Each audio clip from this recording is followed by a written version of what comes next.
라이벌의 실수나 잘 나가던 연예인의 몰락 등 타인의 불행을 보면 때론 묘한 쾌감이 느껴지기도 합니다. 자, 이처럼 타인의 불행을 즐기는 듯한 심리는 어디서 비롯되는 걸까요? 오늘 생각연구소에서는 남의 불행이 나의 행복, 쌤통의 심리에 대해 알아보겠습니다.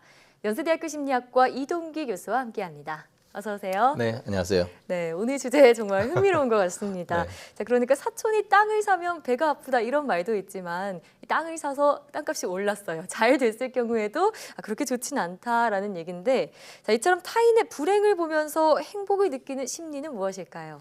네, 이게 참 재미있는 그런 심리인데요. 다른 사람의 불행이나 고통을 보면서 우리가 기쁨을 느낀다. 이걸 가리키는 용어가 있습니다. 예, 독일어로 샤덴프로이데라는 말이 있는데요. 좀 어렵죠? 네. 샤덴은 손실이나 고통 이런 것들을 의미하고요.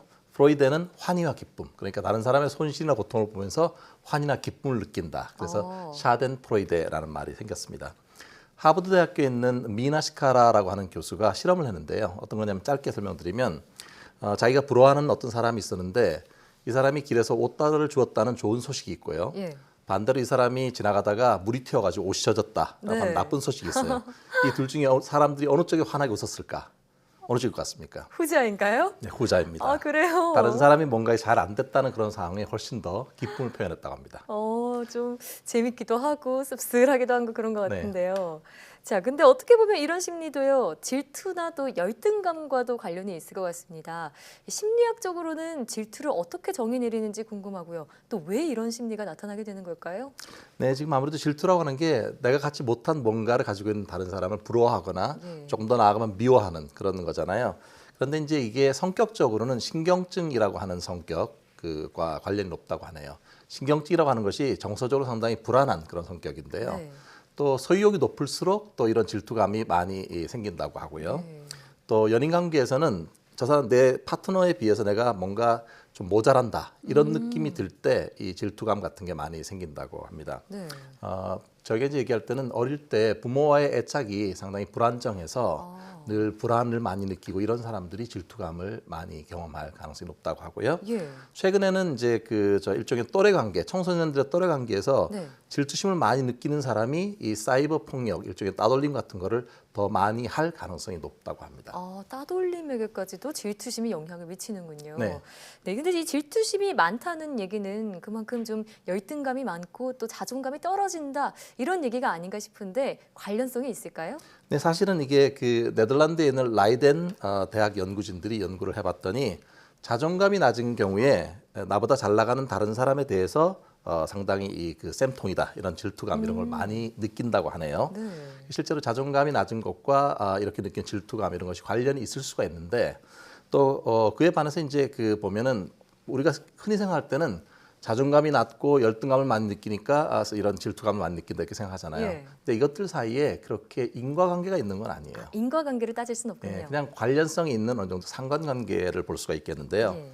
보통 이제 그 자존감이 낮게 되면은 아무래도 여러 가지 남과 비교를 많이 하게 되고 조그마한 그런 자극에도 화를 낼 가능성이 많고 예. 그러다 보면 아무래도 질투로 이어질 개연성이 더 많이 있겠죠. 네. 보통 그 열등감 콤플렉스라고 하는 개념을 구성할 때 자존감이 상당히 낮은 거, 자존감의 결핍이 한 구성 요소로 포함되고 있습니다. 그렇군요. 자, 어쨌든 자존감이 낮을수록 누군가의 불행을 보면서 좀 쾌감을 느낄 수는 있다 이런 말씀이신데, 자, 혹시 반대로요 우월감을 느끼기 위해서 이 쌤통 심리를 느끼는 그런 경우도 있지 않을까요? 네, 재미있는 질문이신데요. 그 루소가 얘기하기를 다른 사람과 내가 뭔가 차이가 있다 이렇게 느끼게 되면 그걸 보고 자기 자신을 평가를 사람들이 하게 된대요. 네. 그러니까 만약에 다른 사람에 비교해서 내가 열등하다고 느끼게 되면 그 결과로 감정적으로 수치심을 느끼거나 예. 또는 질투를 많이 경험하게 되고요. 네. 내가 남보다 좀 우월하다 이렇게 되면은 감정적으로는 허영심이라든지 뭔가 교만한 그런 느낌들을 많이 갖게 되는 거죠. 예. 그러니까 다른 사람의 비교를 하게 되면 그걸 가지고 자기 자신을 평가하면서 특정한 감정이 이렇게 나타나게 된다 이런 얘기인데요. 네. 다른 사람의 불행을 보게 되면은 뭔가 묘하게 나는 좀 괜찮고 좋은 위치에 있으면 우월감을 느껴요. 그렇게 느끼면 뭔가 기쁨이 느껴지면서 뭔가 저런 거 참 쌤통이다 뭐 이렇게 지켜보는 그런 심리가 있을 수도 있습니다. 네. 사람들은 전반적으로 권력을 갖고 싶어하고 뭔가 우월적인 지위를 갖게 되면 그 지위에 붙어오는 여러 가지 그런 이득들 이런 거를 향유하고 싶어하는 특성이 있는 것 같아요. 예. 자, 그러니까 자신이 처한 상황을 가늠하는 그런 기준이 누군가와의 비교가 될 수 있다 이런 얘기인데, 자, 현대 사회에선 특히나 이런 남과의 비교를 더더욱 중요시 여기는 것 같습니다. 어떤 사례를 일상생활 속에서 들 수 있을까요? 실제로 뭐 TV나 대중매체 같은 걸 보면 금방 경험할 수 있겠는데요. 언론에 노출되는 그런 다양한 유명인들이 있잖아요. 네. 뭐 연예인도 있고 정치인, 뭐 경제인 이런 사람들이 유명인이 한순간에 몰락하는 걸 보게 되면 네. 사람들이 지켜보면서 상당히 이렇게 즐거움이나 기쁨을 느끼는 사람들이 있다고 합니다. 일종의 샤덴프로이드 현상의 한 그러네요. 예일 수 있겠는데요. 한 예로 예전에 그 유명한 골프 황제였던 타이거 우즈가 있잖아요. 네.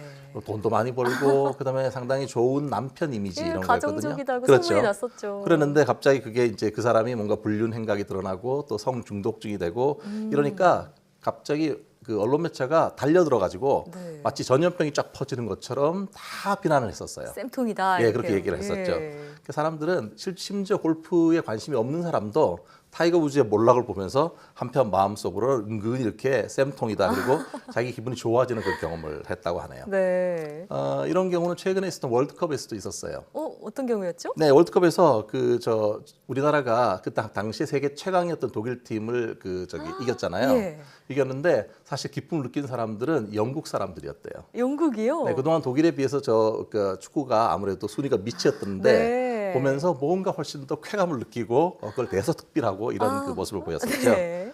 사실 이렇게 집단 간의 역학관계 같은 경우는 개인 간의 관계보다 때로 이 경쟁 심리에 의한 어떤 그 질투나 이런 게 네. 더 강하게 드러날 수도 있는데요. 네. 사람들도 은근히 스포츠를 보면서 저 사람 정말 이렇게 시기심을 느끼지만 스포츠 같은 걸 통해서 지면 또 고소해하고 이런 거 있잖아요. 네. 은근히 그런 거를 보여주는 경우가 있습니다. 스포츠가 또 잘 드러내는 그런 매체다라고 볼 수 있겠네요. 자, 이 질투나 시기심 사실 지극히 인간적인 감정이잖아요. 근데 이게 좀 지나쳐서 증오 혹은 분노로 나아가게 된다면 긍정적이지만은 않을 것 같은데요. 그럼요. 네, 이게 상당히 이제 그 원래 증오란 말 자체가 원한이 뼛속에 파고드는 정도의 그런 미움이잖아요.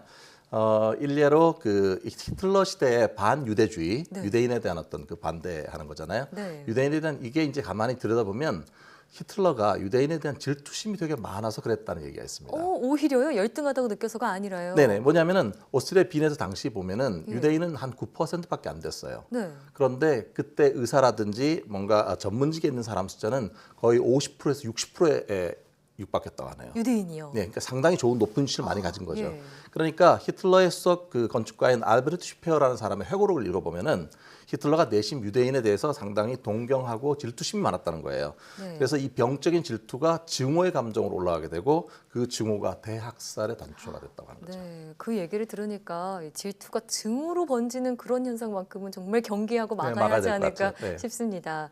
자, 우리 질투나 이런 이기심, 시기심 같은 감정들 정말 자연스러운 감정이지만요. 우리가 이걸 지나치게 열등하거나 혹은 자기 교만에 빠지지 않으려면 어떤 자세를 갖춰야 할까요? 그렇죠. 이게 인간이기 때문에 어느 정도의 어떤 때로는 질투심 또 열등감 이런 걸 느낄 수가 있잖아요. 예. 이런 거 자체 느끼는 감정 자체는 되게 자연스러운 건데 네. 남의 불행만을 추구하는데 우리 에너지를 소모하게 되면은 결국 자기가 자기를 개발하는 데는 그 에너지가 사용되지 않는 거잖아요. 네. 그러니까 이 에너지를 다른 사람의 불행을 기뻐하는 쪽이 아니라 내가 좀 더 개발해서 내가 더 나아지는 쪽으로 이거를 바꿀 필요가 있는데요. 그래서 자기 자신의 자존감을 좀 높이고 특히 타인이 뭔가 잘 됐을 때 행복을 축복해 줄 수 있는 여유로운 그런 마음 이거를 가지도록 노력을 해야 되겠습니다. 네. 다른 사람의 입장에 대해서 공감하고 연민을 느끼고 이런 것들도 되게 중요한 그런 부분이기 때문에 예. 우리가 더 성장시켜야 될 부분이 있고요. 네. 또 하나 이제 만약에 혹시 자기가 뭔가 늘 쉽게 질투감이나 네. 뭐 쌤통이다 이런 걸 많이 느낀다면 한 번쯤 돌아볼 필요가 있습니다. 스스로. 내 안에 뭔가 이 자존감이 지금 문제가 낮아서 문제가 있거나 또는 지나치게 누군가에 대해 열등감을 느끼고 있는 것은 아닌지 예. 한번 돌아볼 필요가 있겠죠.